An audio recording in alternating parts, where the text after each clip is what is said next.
Good evening, everyone. Thank you for coming. It's February 13th.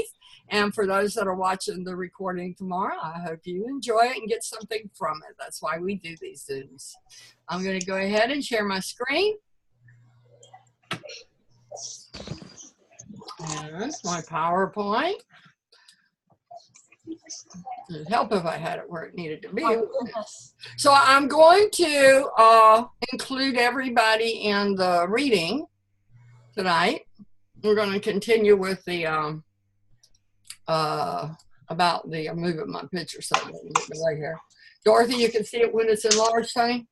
Yes. Perfect. Okay, let's go to the next page. So we'll go to our little share.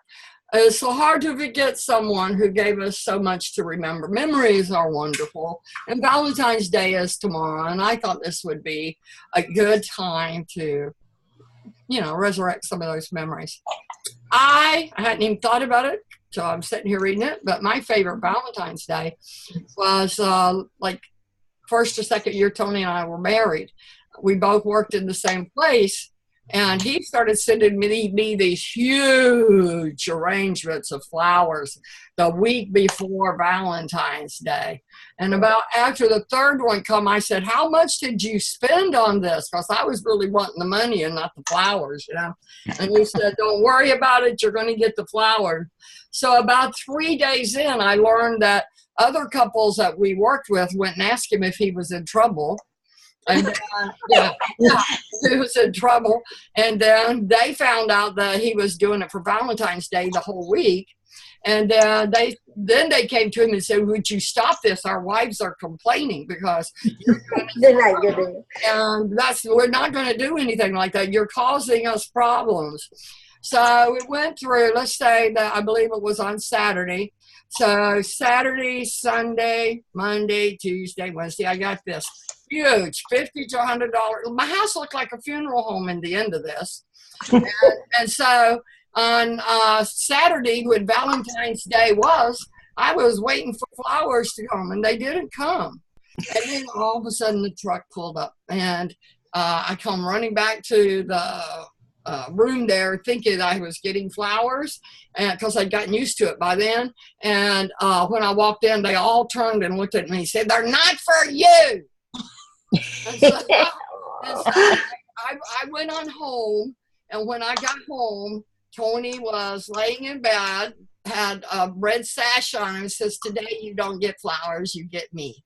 That's my favorite Valentine's. I guess. And that's what I'm sharing. And I've had Valentine's is his holiday. He loves to do Valentine's.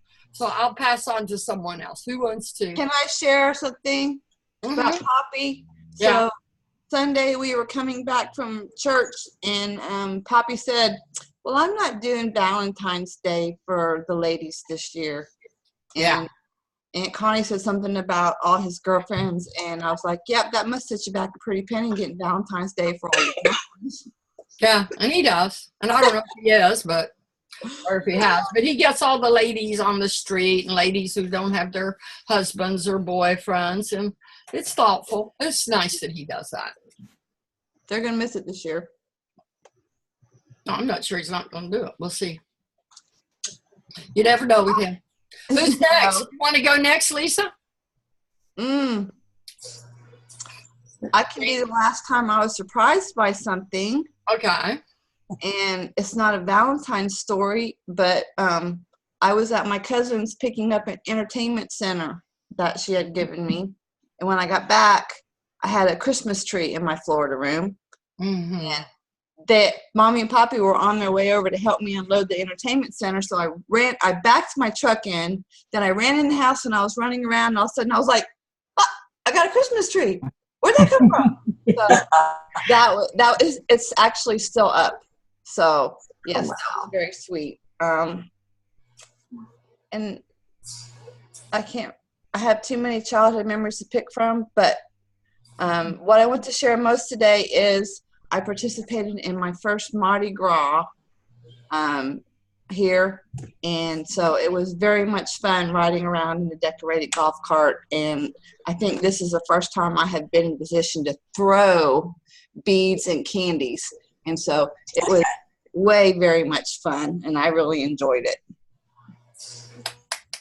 Thank you. You done? Nice. Nice. Okay, who's next? I'll go.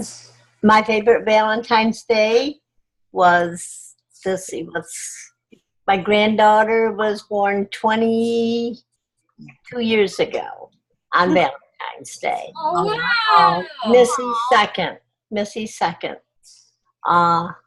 And the last time I was surprised by something on Valentine's Day was Dick bought me a new Pontiac. Can't remember the model number, but it was loaded, and it was like before all these new gadgets were in it. And I got in it, and there was things on the steering wheel and everything. And I said, "This looks like it's an airplane pilot's cabin and stuff." I don't know. My favorite memory as a child, there's just so many. We used to have a lot of fun. We lived in the country. We didn't have TV until I was 14, so we did a lot of outdoor stuff. And I'm grateful that Dick does seem to be doing better. And you all know that my share was that it's been a rough week this week. Even with Missy here, Dick has not felt good. Yeah. So.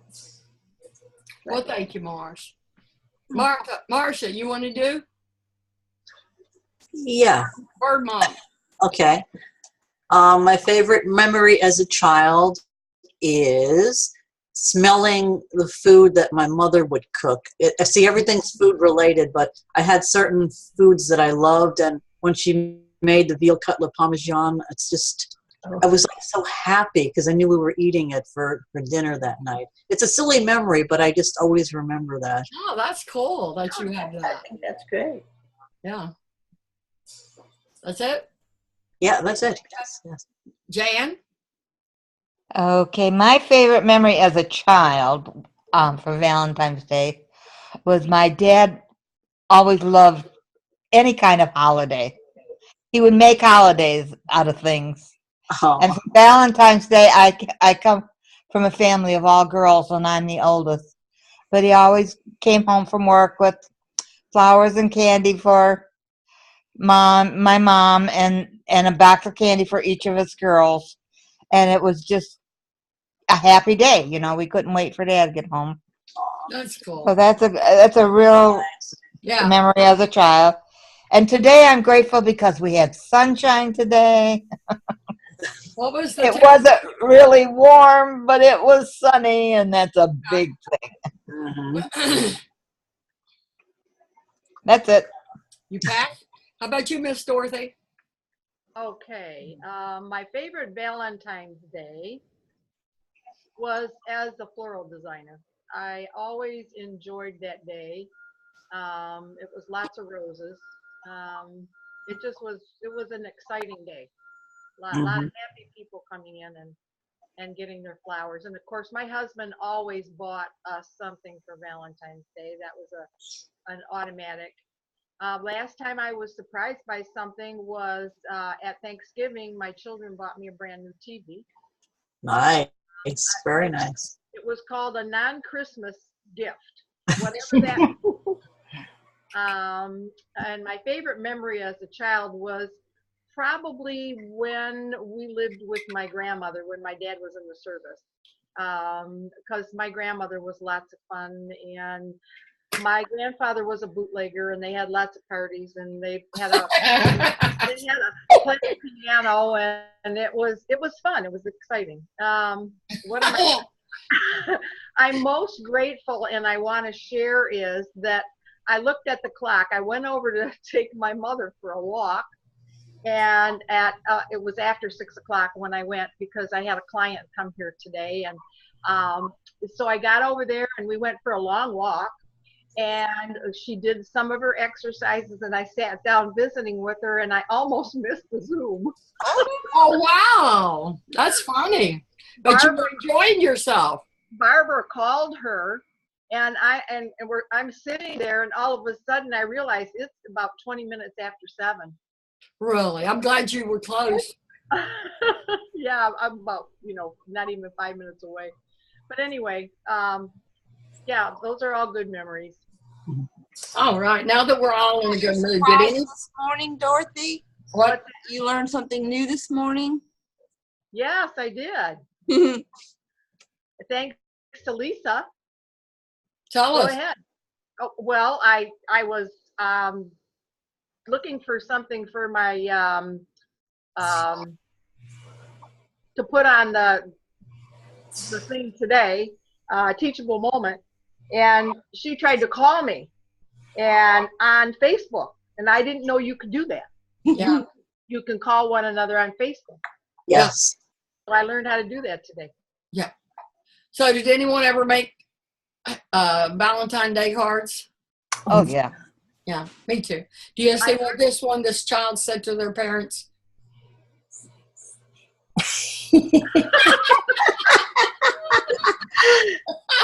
Oh, that is so cool. Hey, God. I Mom actually and Dad, you are lucky you are alive. Oh my gosh, that is. So everyone have a happy Valentine's Day, and those watching the recording, the same to you. So now, is the top of yours blocked because of my pictures? Mm-mm. No, No. Wait, anyway. So Lisa, would you like to read the origins of Okay. Valentine's Day? The dark origins of Valentine's Day. Valentine's Day is a time to celebrate romance and love and kissy face fealty. But the origins of this festival of candy and cupids are actually dark, bloody, and a bit muddled. Though no one has pinpointed the exact origin of the holiday, one good place to start is ancient Rome, where men hit on women by, well, hitting them. Nice. Those wild and crazy Romans, from February 13th to 15th, the Romans celebrated the Feast of Lupercalia. The men sacrificed a goat and a dog and then whipped women with the hides of the animals they had just slain. It's gotten better. My day's not that bad after all. The Roman romantics were drunk. They were naked, says Noel Linsky, a historian at the University of Colorado at Boulder. I went to school there. Young women would actually line up for the men to hit them, go figure, Linsky says. They believed this would make them fertile. Fertile feet included a matchmaking lottery in which young men drew the names of women from a jar. The couple would then be coupled up for the duration of the festival or longer if the match was right. The ancient Romans may also be responsible for the name of our modern day of love. Emperor Claudius II executed two men, both named Valentine, on February 14th of different years in the 3rd century AD. Their martyrdom was honored by the Catholic Church with a celebration of St. Valentine's Day. So did anybody know this? No. Well, Nope. No. I was surprised. I didn't know it either. Yeah, I didn't know that. I went to that school and I took ancient history, and I didn't get that in my school. Oh, And I went to the same school.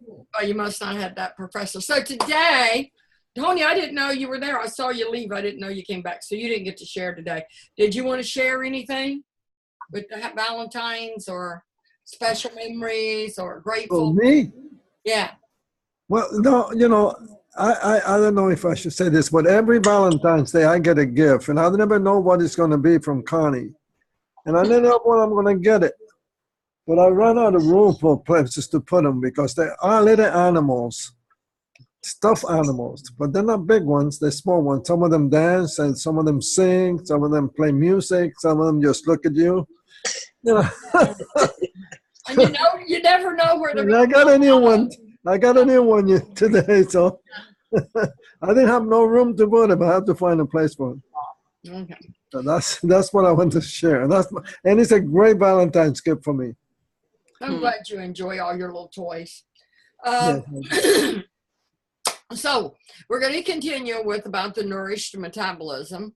And I think the more we learn about it, the better we're going to be in terms of seeking health. awaken, lighting your journey ahead. Me personally, I've learned that I need to approach eating and wellness from a balanced perspective.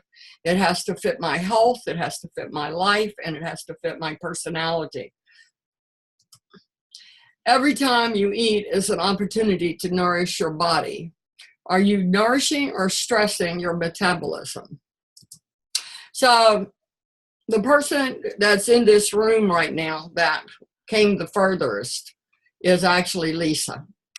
And as I was preparing this today, I thought that maybe Lisa, in her dark days and where she is now, she could actually share how many of her symptoms were under the stressed metabolism because of how unhealthy she was, and how many of the ones under nourished metabolism she has acquired now because she is on the road to optimal health.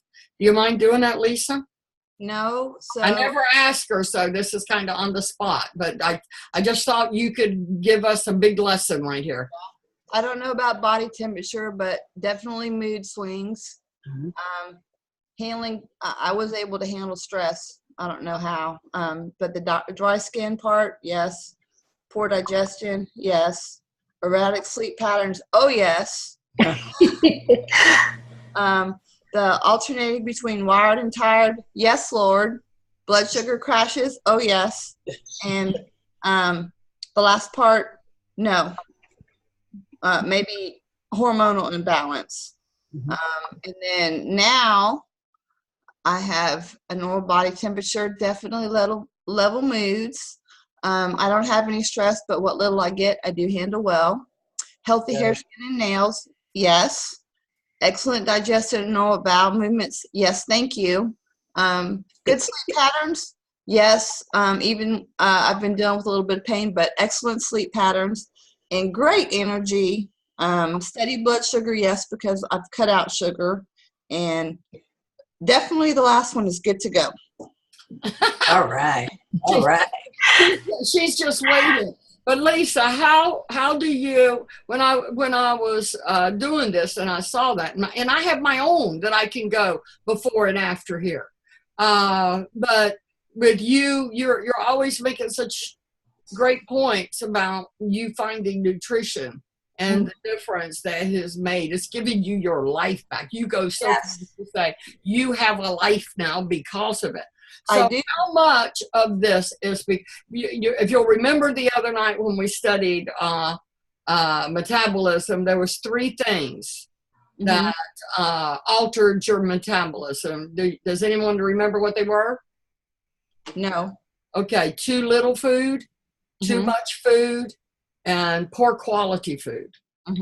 So that is your nutrition that you didn't have that altered your metabolism. So how much of this do you attribute to that? And how much of it that changed for you do you attribute to you actually now getting nutrition? I think I had as far as I had too little nutritious food, too much bad food, and the food that I ate was just not good. So what I had too much of was not good stuff. And I had actually in my nutritional repertoire, I had nothing nutritious, absolutely zero. And so within 3 days, like I said, you've heard this before, but within 3 days of using the fuelings, it was completely life-changing. It was like I went back to high school. And even today, if I'm busy and I'm not religious with getting my 5 fuelings, I don't think about it with my brain because my body already's like ding, ding, ding, woohoo, like my check engine light is on because it will say, wait a minute, you missed something here, what's going on? And also interestingly is my crowd that I hang around, they don't even, if they have treats or cookies or whatever, they don't even offer them. They're like, I know you don't do this, you're on your diet, and I have to correct them and say, no, it's not a diet, it's a healthy lifestyle, and that's how I get my nutrition. So they're starting to get that. Excellent. That wasn't the question, though. Yes.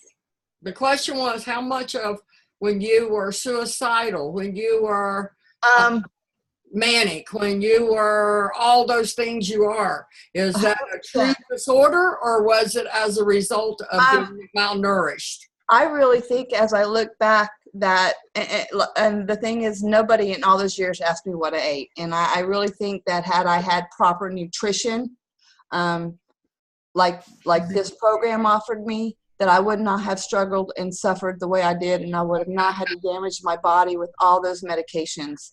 So, yes, life-changing. And it just amazes me that there's so many people with these kind of issues, and nutrition is not considered.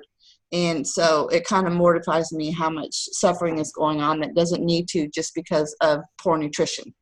Yeah. And so for me, back in the day when I was first introduced to this program, I had the mood swings. I'm like, Lisa, I don't know about body temperature, but I got sick a lot. I know that.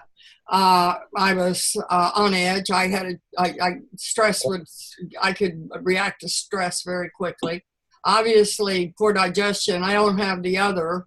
The sleep was out, if I got 4 hours sleep a night, I was lucky. And being exhausted. I didn't really know what blood sugar crashes were. That's something that I kind of have an idea, but I can't refer to that back then. And all of those things, I don't deal with any of them anymore, and I move closer to the optimal life. Does anybody else want to share in terms of what's changed for them as they have moved towards a healthier life? Are you more now on the side of the nourished metabolism, or are you still under the stressed metabolism and less? Anybody want to comment? Okay, in the middle. All right. So metabolism, we've covered all of this. When you think the word metabolism, you probably think about burning calories. The diet industry has hijacked the word metabolism, so people think about it as calorie in versus calorie out. And we do hear that when people are talking about diets all the time. They always throw that word metabolism in there, so it's become singular purposed. Your metabolism is so much more than that. Think of your metabolism as how your body uses energy. But it goes way beyond just calories. Consider this. Every cell in your body needs energy to function. But the health of your individual cells determines if that energy is being converted and used efficiently. We discussed this when we talked about those 3 gas tanks, 1 big one and 2 little. The universal principle of cellular energy. Food burns to release energy. Energy happens in a cell. Energy is required for optimal cell function. Optimal cell function is required for optimal health. And energy needs of cells guide the body's actions. So obviously, if we start with, this is why I'm sticking to this metabolism. If we learn to heal our metabolism, I just feel really strongly, then that's when we're going to be able to have that optimum life and live a healthy lifestyle. Jan, you want to read? Sure, where do I start? Certainly. Certain nutrients are needed for some cells to utilize the energy from the food you eat. If you are short on these nutrients, your cells may not be able to use the energy properly.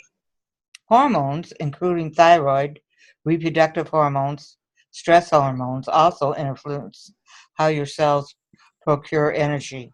Process energy. I got 2 things off there. Sorry. Okay. Proceed? Yep.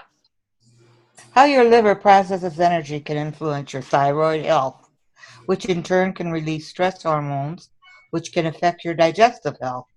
It's easy to see how all of these systems influence each other. Your metabolic health is definitely more than just how much energy you consume versus how much you use. It's not just how many calories you burn every day. Your metabolism is how every cell in your body processes and uses energy. Thank you, Jan. Bird Mom, you want to read? Sure. In basic terms, a nourished metabolism supports healthy thyroid function, which in turn supports the quality of our mood, sleep, energy, skin, hair, and more. When our cells get the energy they need, they are able to function at optimum levels. When this happens, our health can finally reach an optimum state. If your cells are not getting the energy they need to function at these levels, the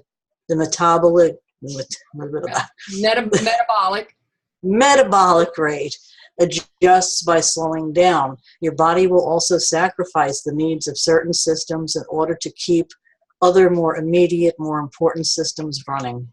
I have a comment. Go ahead, Lisa. I just had a major epiphany up there at the top where it says healthy thyroid function, because I had serious thyroid issues. I lost all my hair, and I never realized. I thought that was because of the medication I was on, but wow, it wasn't. It was because of lack of nutrition. Wow. Again. Who's still there? Dorothy, you want to? Okay. A certain amount of metabolic decline is inevitable with age. If you are like most people, you are accelerating the process.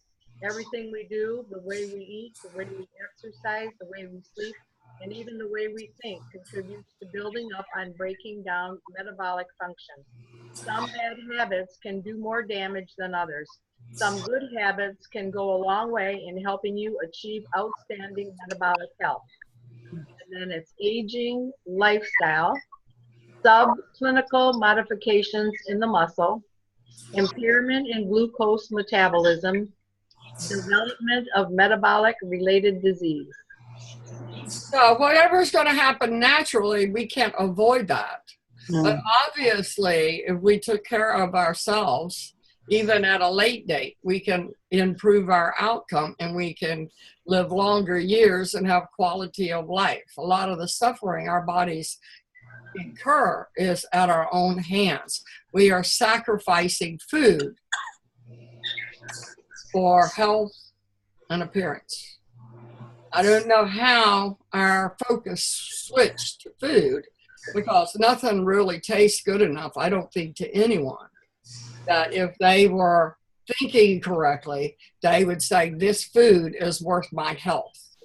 But we do it on a level because of the habits that we have developed, either from influence, teachings, being misled, to the point that we no longer see our health as the main focus, but what is it we're going to eat today? Where are we going to go to eat today? What food are we going to have today? Like they say, some good habits can go a long ways in helping you achieve outstanding health. If you want to improve your health, you must change your habits. Some changes are easy peasy, while others feel like nails on a chalkboard, especially if you have a history of lifelong unhealthy habits. So the 3 ways the metabolism is altered for the worse is too little food, too much food, and the quality of food you eat. So anything you improve in those areas, not starving yourself, not overeating, and picking healthier food more often than not, leaving the empty calories out of your day-to-day life. That was the hardest part, and the first part was, who was it? Marsha came by the gate today, and she was talking about what she had read in the challenge today. You want to share that, Marsha? Yeah, they were showing some type of meal. I forget what fast food place it was, but it was the hamburger, and it looked like there was loads of cheese on it and dripping and bacon. And they were saying how much sugar there is and how much salt there is. And, a while ago, I wouldn't have even thought about not eating something like that. But now that I'm aware of all this, I would never eat something like that out, ever. Just the damage it does to your body. And you can feel that that logic instantly, yes, impacting, right now your metabolism is going to be better off for that. You're going to to the very beginning of what makes us ill to begin with. And it's what we put in Yes. our mouth, whether it's too little, too much, or poor quality. So Right. that's what I try. That's what I really learned as I was going through that has really helped me, is to make sure that what I put in my mouth in some way nourishes me. That's why I love the reading. It just teaches you so much that you're not And aware of. redundancy helps you keep it front and center. Yes. Yeah. And Lisa found out that she could not kick the Mountain Dew habit. And she read something in the challenge. It has a rocket fuel additive. 4 months. Yeah. So that's interesting. So next week, we're going to talk about how to nourish your metabolism. Is everybody okay with this subject and the path Oh, we're taking? I think we need it. I All think right. it's Excellent. So let's go with our story tonight. Talk with a physician. And before this starting is a a weight loss success program. story out of one of our Yours in Habits Health. of Health The Take call. Shape for Life team. Let's see, 348 is where I need to be. Possible to be afraid that the weight is ever coming back. Mm-hmm. There's the story right there. So we'll start. And right I'd love to give her the time to share her story now. Everybody can hear? Yes. Go ahead, Sue. Well, I look at that and I'm shocked. But my health journey actually started in January of 2013. I was at my heaviest weight. My husband's health was at his worst. And I was in my kitchen and I actually fell on the floor and I didn't know if I was going to be able to get up. My husband is handicapped and he managed to get himself out into the kitchen. He saw me on the floor and he said, you know, should I call an ambulance? And I'm going like, no, I think I can get up. I got up and right there and then I made the decision, I need to do something. I have to take care of my husband because I never want to put him in a nursing home or anything. So in order to take care of him, I had to take care of me. So that started my journey. That was my decision. I really did not start Take Shape for Life for quite some time later. I tried it on my own, was not very successful. And then a friend of mine, I saw all her posts on Facebook and I'm like, wow, what is she doing? I don't know. Finally, a year later, I'm like, I need to do something. This is not working. I called her and I said, of whatever it is you're doing, I'm interested. Okay, because I really didn't understand it. I did not jump in with both feet. I will be honest. I was very hesitant at first, but I wanted to get healthy. So hence, I jumped on my bicycle thinking, oh, I can exercise it off, you know. So my first try, which is the first picture there, on riding the bike, I could barely do 2 miles. And so fast forward a couple years later, I got the weight off. I lost over 100 pounds. I go bike riding all the time now. I love it. I'm able to take care of my husband. His health has improved. He's lost over 60 pounds. So I'm able to help him get off some of his meds. I'm able to help myself. And I can do things that I never dreamt possible. It has just been a fantastic journey. And I just want to tell you about a little story this past weekend. I called my son and grandson and said, hey, would you like to go for a bike ride? Sure. Okay. We're going to go for a long bike ride. Okay. So we biked 22 miles. And I had an absolute blast being with my son and grandson doing this. I found out the next day, my grandson tells me, Grandma, how could you ride that far? I had to take a 3-hour nap after that. And I'm like, was this journey worth it? Oh, absolutely. I love it. Right. Oh my gosh, I love that. Okay, and you all are thinking, wow, I got my money's worth out of this call right now with that story. So That's cool. that was a good story, wasn't it? Yes, it was. That's great. Yeah.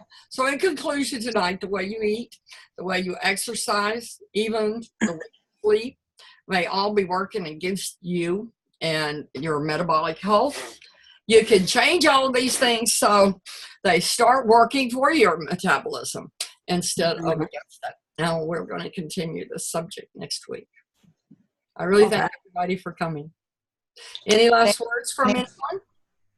What's in the box behind you? Looks like goodies. Is it? Oh, Zumba. It looks like a box. Your tape came. Yeah, Yeah. I haven't gotten with the activities director here yet, but this comes with little Zumba. Oh, cool. They have you hear when that music's going on, it's got little maraca sound. Yeah. Oh, Yeah, I'm looking forward to getting it I started always like that. here at the Cove. That's going to be fun. I can't wait. Yeah.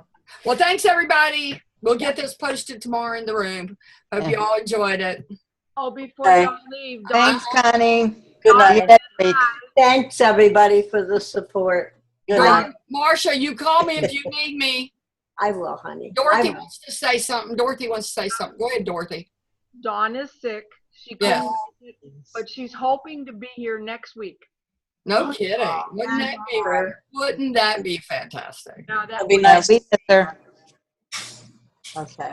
No, thanks for keeping us posted, Dorothy. Hi, everybody. Love you, Good Dawn. night. But she Good night. watches these. All right, everybody. We'll catch you later. Yeah. Good night, Connie. Good night, everybody.